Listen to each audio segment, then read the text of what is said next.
contact details on there. I like to utilise the header where I can. I'm not a big fan of white space, and this kind of maximises the the paper. So what I like to do, I like to insert a table, and then within here we can stick our name. We can just move this over a little bit so that it fits in. In here we can put in our address and contact details. Now this all looks a little bit mucky, so let's just tidy it up.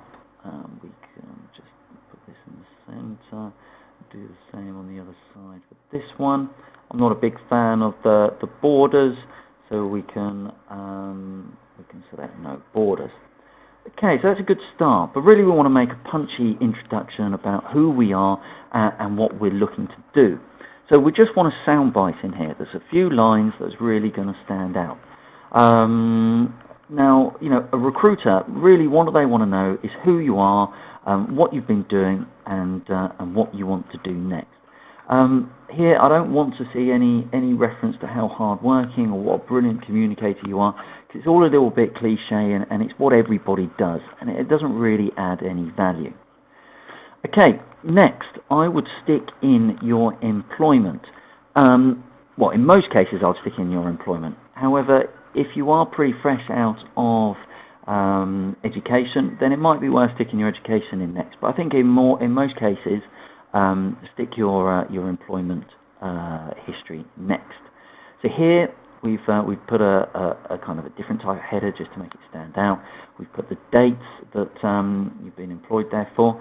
If you have had a short tenure, it might be worth just highlighting what it was, whether you were freelancing, it's a contract role, that sort of thing. You're only going to get asked, so it might be worth being as open as early as possible. Stick your job title in there, and also the company that you're working for. You could put a URL in here as well if you choose. Next, put what you're doing in a nutshell, and then just bullet point your main task. And if you've had any noticeable achievements, then you could stick that in there as well. Copy this format through for your last roles.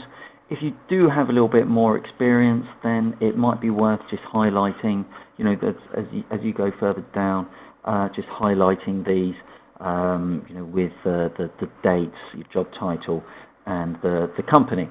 Although, if it's particularly relevant to the role that you're applying for, then it may be worth elaborating a little bit more. Okay, next section, I would stick in education in next. So much like employment, a similar sort of header, dates, what took place and what you did there.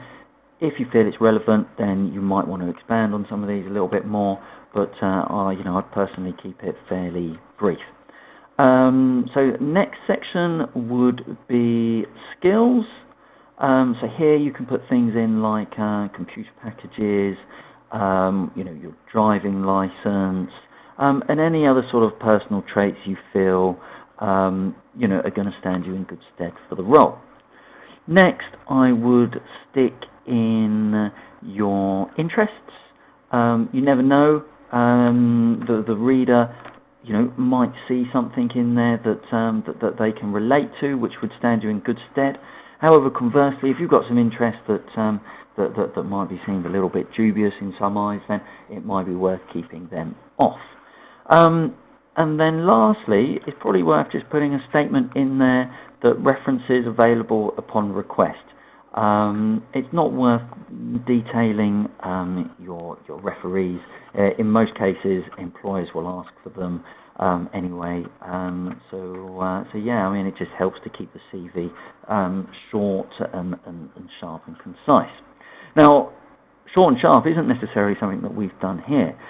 We've actually moved on to like the third page.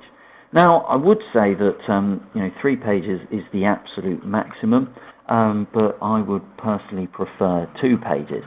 And one thing that I would definitely wouldn't want to see is 3 pages where we've only got 3 lines on the third page. So really, we can do something about that. We can utilise, we can make some of the margins smaller.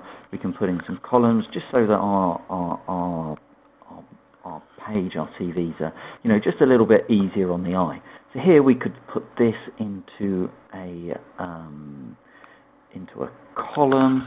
We can remove this space here. So we can highlight this. We can go to page layout, column 2. Now this looks a little bit awkward.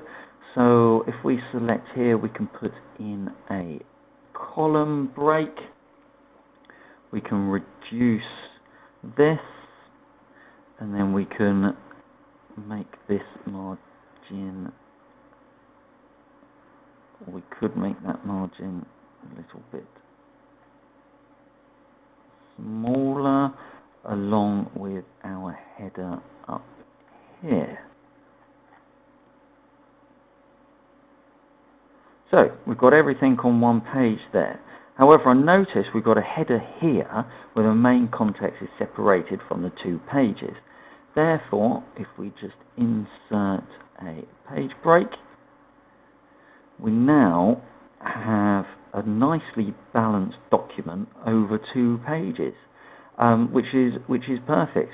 So I think that this is it's easy on the eye, it's easy to follow, it's to the point, and you know, and I think that will stand us in good stead to get an interview out of that. So that's it. That's kind of my guide to a winning CV.